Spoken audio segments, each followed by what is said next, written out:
نحمده ونصلي على رسوله الكريم اما بعد فاعوذ بالله من الشيطان الرجيم بسم الله الرحمن الرحيم رب اشرح لي صدري ويسر لي امري واحلل عقدة من لساني يفقهوا قولي رب زدني علما اللهم فقهنا في الدين اللهم انا نسألك حبك وحب من يحبك والعمل الذي يبلغنا حبك اللہم ارزقنا اخلاص الہی آمین۔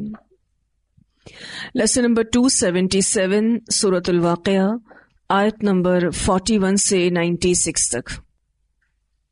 پچھلی تفسیر میں ہم نے اصحاب الیمین کے ذکر پر اختتام کیا تھا، جس کے آخر میں اللہ تعالیٰ فرماتے ہیں لِأَصْحَابِ الْيَمِينَ ثُلَّةٌ مِّنَ الْأَوَّلِينَ وَثُلَّةٌ مِّنَ الْآخِرِينَ۔ دائیں ہاتھ والوں کے لیے اجر بتایا گیا، ایک بڑا گروہ ہوگا پہلوں میں سے اور ایک بڑا گروہ ہوگا پچھلوں میں سے۔ اس بارے میں کچھ روایات بھی آتی ہیں۔ سیدنا عبداللہ بن مسعود رضی اللہ عنہ کہتے ہیں کہ ہم رسول اللہ صلی اللہ علیہ وسلم کے ساتھ ایک خیمہ میں تھے جس میں تقریباً 40 آدمی ہوں گے۔ آپ صلی اللہ علیہ وسلم نے فرمایا، کیا تم اس بات پر خوش ہو کہ تمہاری تعداد اہل جنت کی چوتھائی ہو؟ ہم نے کہا ہم خوش ہیں۔ آپ صلی اللہ علیہ وسلم نے پھر فرمایا، کیا تم اس بات پر خوش ہو کہ تمہاری تعداد اہل جنت کی 1/3 ہو؟ ہم نے کہا ہاں ہم خوش ہیں۔ آپ نے فرمایا تیسری بار، اس ذات کی قسم جس کے ہاتھ میں میری جان ہے، مجھے امید ہے کہ تمہاری تعداد اہل جنت کی نصف ہوگی، اور یہ اس لیے کہ جنت میں وہی جائے گا جو مسلمان ہے، اور مسلمان مشرکوں کے مقابلے میں ایسے ہیں جیسے ایک سفید بال سیاہ بیل کی کھال میں ہو، یا ایک سیاہ بال سرخ بیل کی کھال میں ہو۔ اسے مسلم نے روایت کیا ہے۔ مسلمان کتنے کم ہوں گے؟ پورا سیاہ بیل ہے اور اس میں ایک سفید بال۔ جو مسلمان ہے اور مسلمان مشرکوں کے مقابلے میں ایسے ہیں۔ ایک اور روایت میں آتا ہے، رسول اللہ صلی اللہ علیہ وسلم نے فرمایا، میرے سامنے تمام امتیں پیش کی گئیں، ایک ایک 2 نبی اور ان کے ساتھ ان کے ماننے والے گزرتے رہے، اور بعض نبی ایسے بھی تھے کہ ان کے ساتھ کوئی نہیں تھا، یعنی امت میں سے کوئی نہیں، اکیلے نبی جا رہے تھے۔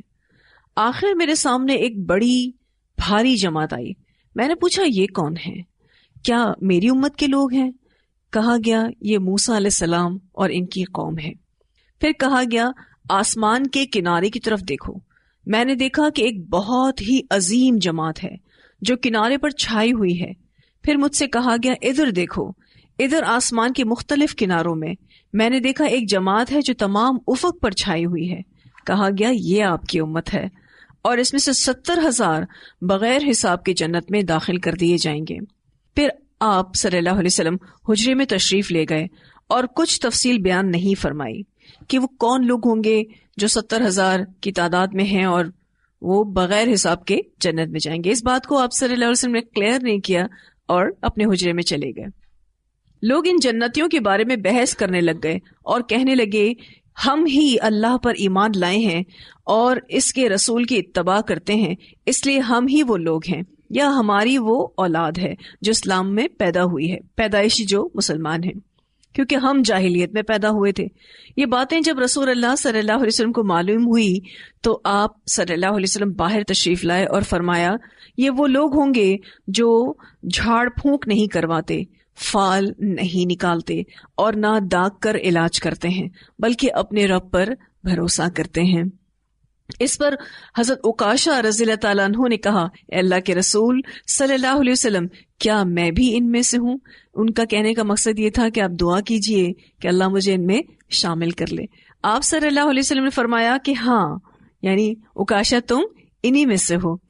پھر ایک دوسرا آدمی کھڑا ہوا اور اس نے کہا کہ کیا میں بھی ان میں سے ہوں، یعنی میرے لیے بھی دعا کر دیجئے۔ تو آپ صلی اللہ علیہ وسلم نے فرمایا عکاشہ تم پر بازی لے گیا۔ اسے بخاری نے روایت کیا ہے۔ تو یہاں اس حدیث میں واضح طور پر پتہ چل رہا ہے کہ رسول اللہ صلی اللہ علیہ وسلم کی امت دیگر امتوں کے مقابلے میں تعداد میں زیادہ ہے، اور ان کی اسپیشلٹی یہ بھی بتائی گئی اس حدیث میں کہ 70,000 کے قریب لوگ بغیر حساب کے جنت میں جائیں گے. پھر وہ کون ہوں گے، ان کی کوالٹیز بھی بتائی گئیں، جس میں پہلی بات کہ وہ جھاڑ پھونک نہیں کرتے، تعویذ گنڈے، شرکیہ علاج یا طریقے نہیں اپناتے، فال نہیں نکالتے، جو قسمت معلوم کرنے کے لیے فال گیری کی جاتی ہے وہ نہیں کرتے، اور داغ کر علاج نہیں کرتے، یعنی زخموں کو جو جلا کر علاج کرنے کا طریقہ کار ہے وہ نہیں کرتے، کیونکہ آپ صلی اللہ علیہ وسلم نے اس علاج کے طریقے کو پسند نہیں فرمایا، بلکہ اپنے رب پر بھروسہ کرتے ہیں، اپنے اللہ پر بھروسہ کرتے ہیں.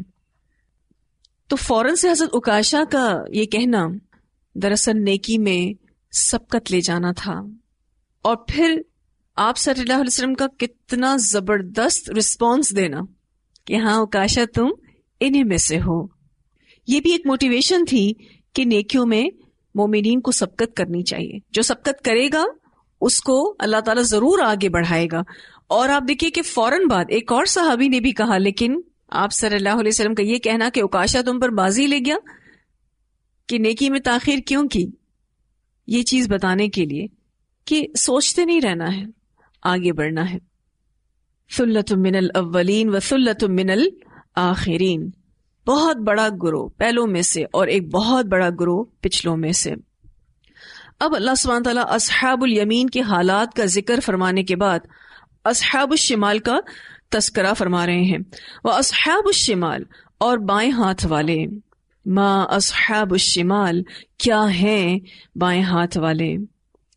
وہ شریر اور بدبخت قسم کے لوگ ہوں گے.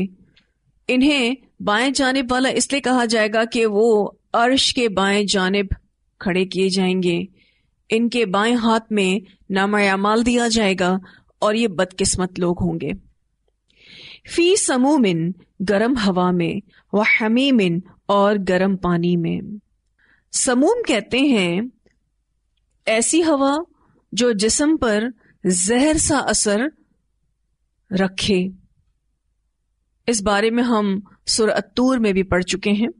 باد سموم لو کو کہتے ہیں، گرم ہوا جو لو جیسی ہوتی ہے اس کو باد سموم کہا جاتا ہے، جو مسام میں اندر تک چلی جائے، جو سکن پورز ہوتے ہیں یہ اس میں داخل ہو جاتی ہے. تو یہ بائیں ہاتھ والے گرم ہوا میں ہوں گے. وحمیمن، اور گرم پانی میں ہوں گے. حمیم سے مراد گرم پانی ہے. اہل جہنم کو پینے کے لیے گرم پانی دیا جائے گا، اور ان کے سر کے اوپر بھی گرم پانی ڈالا جائے گا. حمہ بخار کو کہتے ہیں. جہنم کا ماحول ہی ایسا ہے جو انتہائی سخت گرم ہے، جس کی وجہ سے باڈی ٹیمپریچر بھی تپ رہا ہوگا، بہت زیادہ ہوگا. وَظِلٍ، اور سائے، می یحموم، سیاہ دھوئیں کے.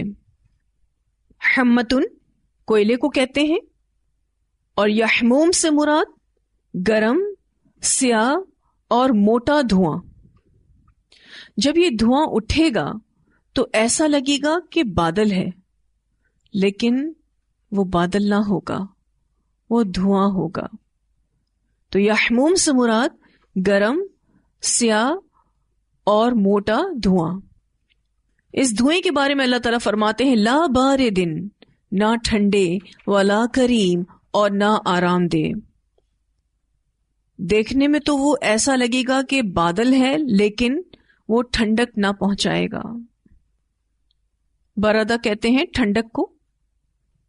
ولا کریم، اور نہ آرام دہ.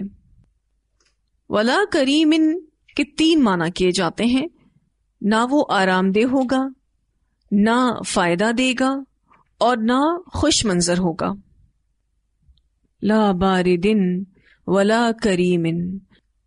آپ کبھی بادلوں کو دیکھیں تو جب بہت ہی موٹے موٹے سے بادل چھائے ہوتے ہیں تو وہ ایک خوبصورت منظر بھی پیش کرتے ہیں، لیکن چونکہ یہ بادل کی طرح ہوں گے پر بادل نہیں ہوں گے، ان کا منظر بھی بڑا وحشت ناک ہوگا. یہ خوش منظر نہ ہوں گے. انہم بے شک وہ، کانو تھے وہ، قبل ذالک اس سے پہلے، مترفین نعمتوں میں پلے ہوئے. قبل ذالک سے مراد یہاں پر یہ جہنم کی مصیبتیں یا اس انجام سے پہلے. قبل ذالک سے مراد یہ انجام جو یہ جہنم کی شکل میں دیکھیں گے، اس سے پہلے یہ نعمتوں میں پلے بڑے تھے. یعنی دنیا میں ان کے پاس بے شمار نعمتیں تھیں. نعمتوں کا ہونا برا نہیں ہے، یہ برا تب بنتا ہے جب کوئی نعمتوں کا شکر ادا نہ کرے، اللہ کو بھول جائے، گناہوں میں پڑ جائے. وَكَانُوا اور تھے وہ، یُصِرُّونَ اصرار کرتے، یعنی اڑ جاتے اور بڑی سختی کے ساتھ اڑ جاتے، علی الحنث العظیم بڑے گناہ پر. حنث کہتے ہیں وہ گناہ جو وعدہ توڑنے سے اور قسم توڑنے سے متعلق ہوں. بحیثیت انسان ہم سب اللہ تعالیٰ سے ایک وعدے میں جڑے ہوئے ہیں. اللہ تعالیٰ نے ہم سب سے وعدہ الست لے رکھا ہے. اللہ تعالیٰ نے جب ہم عالم ارواح میں تھے تو ہم سب سے وعدہ لیا تھا، الست بربکم، تو ہم سب نے یہ جواب دیا تھا بلا، کیوں نہیں، اللہ تعالیٰ آپ ہی ہمارے رب ہیں. تو ویسے تو یہ حنث کا لفظ عہد توڑنے کے معنوں میں آتا ہے، لیکن یہ لفظ بڑے بڑے گناہ کے معنوں میں بھی پھر استعمال ہونے لگا. تو یہ مترفین وَكَانُوا يُصِرُّونَ عَلَى الْحِنثِ الْعَظِيمِ، یہ اپنی دنیاوی زندگی میں گناہوں پر بڑی سختی کے ساتھ اڑے ہوئے تھے. اور یہاں پر بڑے گناہ سے مراد شرک بھی ہے، کیونکہ شرک گناہ عظیم ہے. وَكَانُوا اور وہ تھے، یقولون کہا کرتے، اذا متنا کیا جب ہم مر جائیں گے، وَكُنَّا تُرَابًا اور ہم ہوں گے مٹی، وَعِظَامًا اور ہڈیاں، اِنَّا کیا بے شک ہم، لَمَبْعُوثُونَ ضرور ہم دوبارہ اٹھائے جائیں گے. ان کا ایک اور گناہ کہ یہ بعث بعد الموت کی انکاری تھے.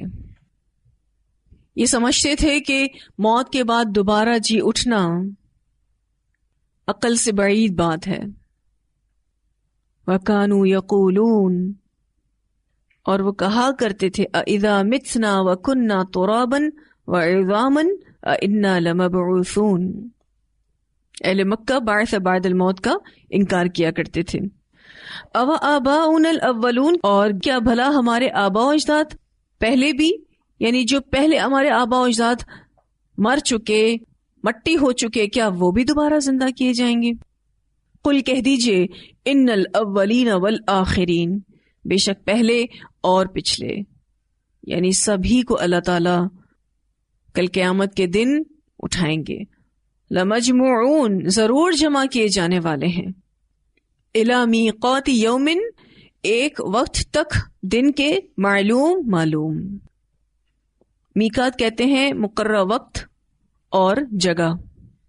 اللہ تعالی کل سب کو جمع کرے گا جس کا وقت معلوم ہے. الی میقات یوم معلوم.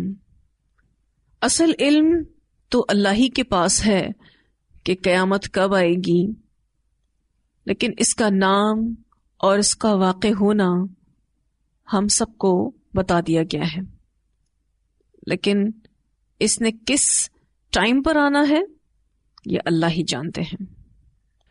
ثم پھر، انکم بے شک تم، ایھا الضالون اے گمراہوں، المکذبون جھٹلانے والوں.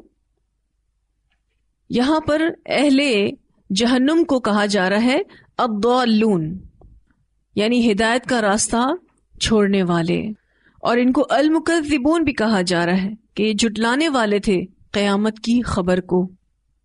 اس دن تم گمراہوں کو اور اللہ اور اس کے رسول کی تکذیب کرنے والوں کو، قیامت کی خبر کو جھٹلانے والوں کو کھانے کے لیے زقوم ملے گا. لآکلون البتہ کھانے والے ہو، من شجرن ایک درخت سے، من زقوم زقوم کے. من شجرن زقوم بھی ہو سکتا تھا، لیکن آپ دیکھیے من شجرن من زقوم، ایک من آپ کو ایکسٹرا نظر آ رہا ہے، یہ تحقیر کے لیے آیا ہے. عام روزمرہ کی زندگی میں بڑے کھانے پینے والے لوگ تھے، بہت زیادہ نعمتوں میں پلے بڑے لوگ تھے، اور اپنی دنیاوی زندگی میں اتنی زیادہ سرکشی اختیار کیے ہوئے تھے، بڑے بڑے گناہوں میں پڑے ہوئے تھے، اپنی جسمانی لذتوں اور شہوتوں میں ڈوبے ہوئے تھے، تکبر، غرور اور شرک جیسے بڑے بڑے گناہ کر رہے تھے. اب دیکھو ان کو کھانے کو کیا مل رہا ہے، کیا کھلایا جا رہا ہے. لآکلون من شجر من زقوم. فمالئون پھر بھرنے والے ہو، منہا اس سے، البطون پیٹوں کو، یہ اپنے پیٹوں کو اس کھانے سے بھریں گے. ایسا نہیں ہوگا کہ اتنا بدمزہ کھانا ہے تو وہ کھائیں نہ، ایسا نہیں ہوگا، بلکہ شدت بھوک کی وجہ سے یہ اس کو کھائیں گے بھی. اتنا کڑوا اور بد ذائقہ ہوگا لیکن پھر بھی کھائیں گے، کیونکہ بھوک کی شدت اتنی زیادہ ہوگی. جیسا آپ نے مجرموں کو جیل میں بدمزہ کھانا کھاتے ہوئے دیکھا ہوگا. دنیا میں کتنی جیلیں ایسی ہیں جہاں خاص طور پر بدمزہ کھانا بنایا جاتا ہے اور مجرموں کو کھلایا جاتا ہے، اور اس میں بھی ان کو کچھ منٹ دیے جاتے ہیں کہ اگر اس وقت میں انہوں نے نہیں کھایا، وہ کھانا بھی ان کے سامنے سے اٹھا لیا جاتا ہے. ایک تو کھانا بدمزہ، اور اگر انہوں نے دیے ہوئے وقت میں نہ کھایا تو اٹھا لیا جاتا ہے.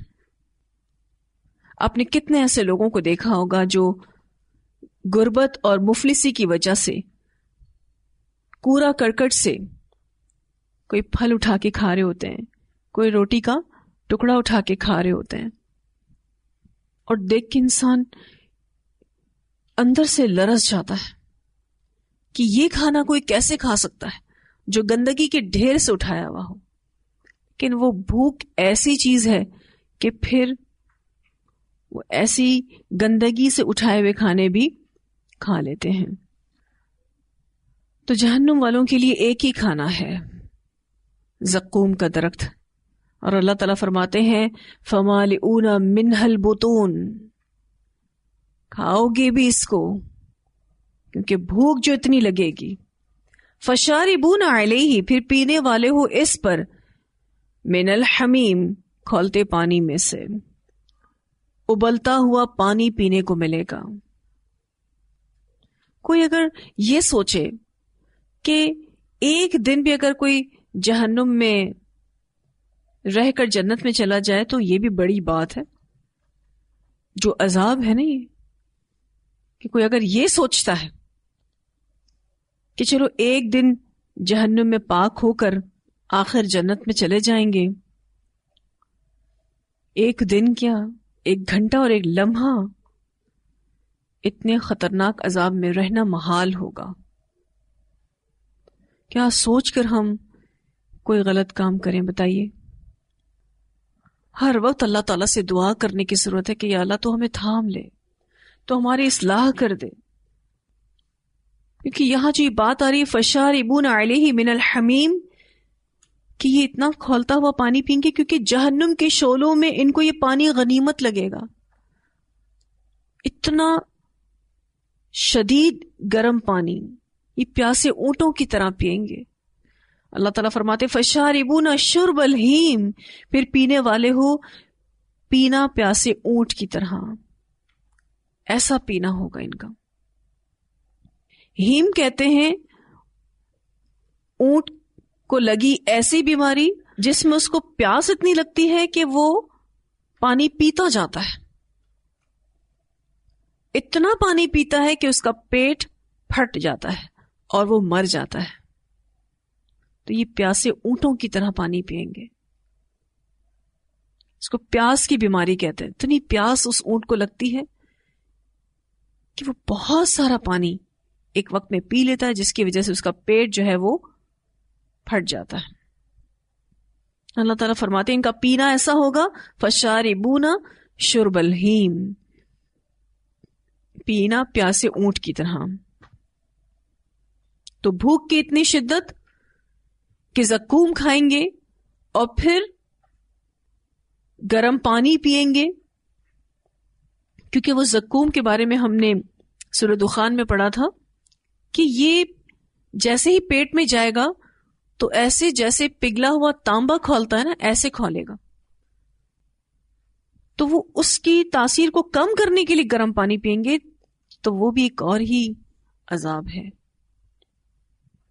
تو کوئی یہ نہ سوچے کہ ہم ایک دن، ایک گھنٹہ، ایک منٹ جہنم میں پاک صاف ہو کے جنت میں چلے جائیں گے. اللہ ہم سب کو جہنم کے سائے سے بھی دور رکھے، کیونکہ اس کا چیخنا چلانا اتنا وحشت ناک ہوگا جب وہ میدان محشر میں لائی جائے گی. اس کا تو منظر ہی اتنا خوفناک ہوگا، اس کے اندر جانے کا تو معاملہ ہم سوچ بھی نہیں سکتے. اسی لیے صبح و شام اللہم اجرنا من النار، یہ دعا اپنے لیے، اپنے گھر والوں کے لیے، سب کے لیے پڑھتے رہیں، کیونکہ یہ کوئی معمولی عذاب نہیں ہے. اللہ تعالیٰ قرآن پاک میں فرماتے ہیں عذاب ایسا ہے ڈرنے کے لائق چیز ہے. ہاں یہ ہے نزلہم، مہمانی ان کی، یوم الدین، جزا سزا کے دن. نزل کہا گیا، مہمانی کہا گیا، بطور طنز ایسا کہا جا رہا ہے. تو یہ سارے ضالون اور مکذبون کا انجام ہے. حشر کے طویل امتحان کے بعد دیکھیں جا بھی رہے ہیں تو کہاں جا رہے ہیں؟ جہنم میں جا رہے ہیں. کیا انسان اس لیے بنا ہے کہ وہ اس انجام کو پہنچے؟ اتنی طاقتیں اللہ نے دی، اتنی صلاحیتیں اللہ رب العزت نے دی، اتنی نعمتیں اللہ تعالیٰ نے دی. کیا ان سب کو پا کر انسان جہنم کا کوڑا بن جائے؟ کیا اللہ نے انسان کو اس لیے پیدا کیا کہ وہ اس انجام کو پہنچے؟ کہاں لگا دی یہ صلاحیتیں، کہاں لگا دی اتنی طاقتیں، کدھر ضائع کر دی ساری نعمتیں؟ دیکھا جائے تو جہنم انسانیت کے حق کے بہت برعکس ہے. لیکن اگر انسان اللہ کا حق ادا نہ کرے، اللہ کی اطاعت نہ کرے اور جان بوجھ کر بھی انجان بنا رہے، تو پھر اس کا یہی انجام ہوگا. اس کو اس اللہ کے غضب میں جانا ہوگا، یعنی جہنم میں جانا ہوگا.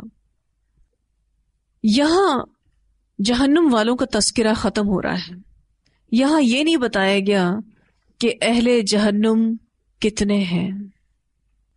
ہمیں پازیٹیو کرنے کے لیے، ہمیں مثبت رہنے کے لیے یہ انداز اللہ رب العزت نے اختیار کیا. حالانکہ اگر آپ پیچھے غور کریں تو جہاں سابقون السابقون کی بات آئی تو اللہ تعالیٰ فرماتے ہیں ثلۃ من الاولین وقلیل من الآخرین.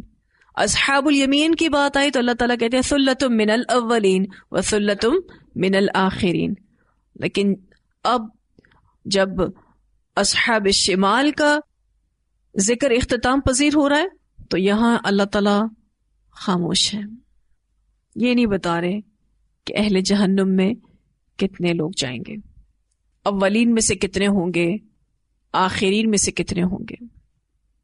سورۃ الواقعہ اتنی مؤثر سورت ہے کہ کسی کی بھی ہدایت کے لیے کافی ہے. یہ ان صورتوں میں سے ہے جن کے بارے میں اللہ تعالیٰ کے رسول صلی اللہ علیہ وسلم نے فرمایا کہ یہ وہ صورتیں ہیں جس نے مجھے بوڑھا کر دیا ہے. کیونکہ اس میں جو جہنم کا ذکر ہے اس میں انسان کے اندر فکر کو اجاگر کیا گیا ہے، اس کے شعور کو اجاگر کیا گیا ہے کہ دیکھو یہاں جانا ہے تم کو. کیا تم اتنے بہترین صلاحیتوں اور طاقتوں کے مالک انسان کو ادھر جانا چاہیے؟ جو تمہیں اللہ نے اتنی نعمتیں دی، تم اپنے آپ کو ضائع کر کے کیا جہنم میں جانا چاہتے ہو؟ تو جہنم کا جو ذکر ہے اتنا سٹریسفل ہے کہ آپ صلی اللہ علیہ وسلم نے فرمایا کہ یہ ان صورتوں میں سے ہے جس نے مجھے بوڑھا کر دیا ہے. آپ نے دیکھا ہوگا جن لوگوں کی زندگی میں فکریں زیادہ ہوتی ہیں وہ بوڑھے جلدی ہو جاتے ہیں. فکریں بوڑھا کر دیتی ہیں. اور آپ صلی اللہ علیہ وسلم کو کس بات کی فکر تھی؟ آخرت کی فکر تھی. اپنی امت کی فکر تھی. کتنے ایسے لوگ آپ کو ملیں گے سورۃ الواقعہ روز پڑھتے ہیں اور اس کے پیچھے ان کی یہ نیت ہوتی ہے کہ اللہ ان کے رزق میں کشادگی کرے گا. ایک ضعیف حدیث کو ریفرنس بناتے ہوئے، وہ حدیث شدید ترین ضعف کے ساتھ ہے، جس میں یہ بتایا گیا کہ جی سورۃ الواقعہ رزق کی کشادگی کے لیے پڑھنا چاہیے مغرب کی نماز کے بعد. اس سورت کو دنیاوی رزق حاصل کرنے کے لیے پڑھ رہے ہوتے ہیں، بغیر ترجمے کے، بغیر تفسیر کے. اگر اس کو سمجھ کے پڑھ لیں تو انشاءاللہ تعالی ہدایت نصیب ہوگی، کیونکہ یہ ایسی صورت ہے، اتنی مؤثر صورت ہے کہ انسان کو اندر سے ہلا دیتی ہے. اور اللہ تعالیٰ کا اس میں سابقون السابقون کا ذکر اور دائیں ہاتھ والوں کا ذکر، پھر بائیں ہاتھ والوں کا ذکر، انسان کو بہت کچھ سوچنے اور سمجھنے کی طرف اپیل کرتا ہے. اتنا کلیئرلی بتا دیا گیا کہ کل قیامت کے تین ہی گروپس ہیں، یہ تین ہی گروہ ہیں. اب چوائس میری اور آپ کی ہے کہ جانا کہاں ہے. اللہ ہم سب کو بہترین عمل کرنے کی توفیق عطا فرمائے، اور واقعی جو جہنم ہے اس سے بچنے کی توفیق عطا فرمائے. اتنی آیات کی تلاوت سنتے ہیں. وَأَصْحَابُ الشِّمَالِ مَا أَصْحَابُ الشِّمَالِ فِي سَمُومٍ وَحَمِيمٍ وَظِلٍّ مِّن يَحْمُومٍ لَا بَارِدٍ وَلَا كَرِيمٍ إِنَّهُمْ كَانُوا قَبْلَ ذَلِكَ مُتْرَفِينَ وَكَانُوا يُصِرُّونَ عَلَى الْحِنثِ الْعَظِيمِ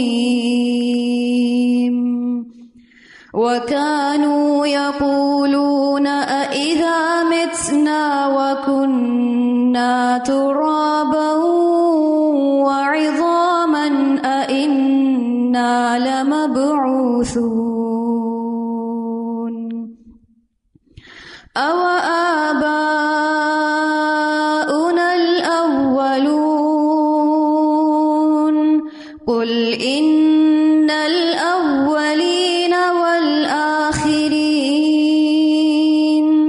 لَمَجْمُوعُونَ إِلَى مِيقَاتِ يَوْمٍ مَّعْلُومٍ ثُمَّ إِنَّكُمْ أَيُّهَا الضَّالُّونَ الْمُكَذِّبُونَ لَآكِلُونَ مِن شَجَرٍ مِّن زَقُّومٍ